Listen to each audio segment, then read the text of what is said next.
this is a very common problem with these cans. This part breaks down. It gets broken a little bit, and then the cover is not fixed properly. I just cut this totally out, so there's nothing anymore here. Maybe a little.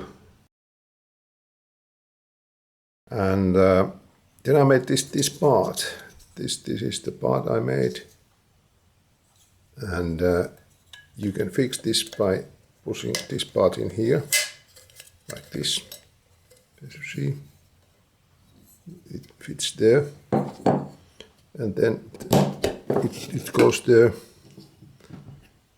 And so it works well, no problem anymore.